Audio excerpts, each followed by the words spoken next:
ถ้ามันเข่าในกระตำก็200 ซอบความงามของหญ้านี่ถ้ามันเป็นเข่าได้สบายดีเด้อทุกคนวันนี้เขาสิมารีวิวส่วนมันเนาะหลังจากที่เฮาไปมาประมาณ2 อาทิตย์แล้วก็ฝนกระตกห่ำประมาณ2-3 เถื่อเนาะประมาณนี้แหละว่ามันสิงามสำใดส่วนมันเฮามันได้หญ้านี่ปู้ต้องไปเคี่ยวทุ่ม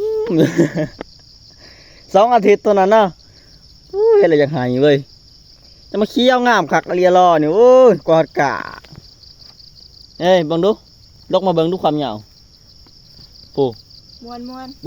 ลบมวนกองเขาจ่าย ถูกตารางนิ้วของสวนเนาะแม่นเต็มหมดโอ้ยมันเกินมาวังอาทิตย์ลังนี่เสียหยาจังละ2-3 อาทิตย์ลังนี่ยังแป้นเติดอยู่ฝนตกใส่เลยปู้จะมันงามเว้ยเฮ็ดละถอว่ะเอ้ยมันยาวงามจะไปเห็นกกมันเห็นบ่เห็นกกมันนี่ป๊อดตุ๊ถอเด้ถ้ามันเข่าในกระตำก็200 ซอบความงามของหญ้านี่ถ้ามันเป็นเข่าได้โปดโผโงกแต่ง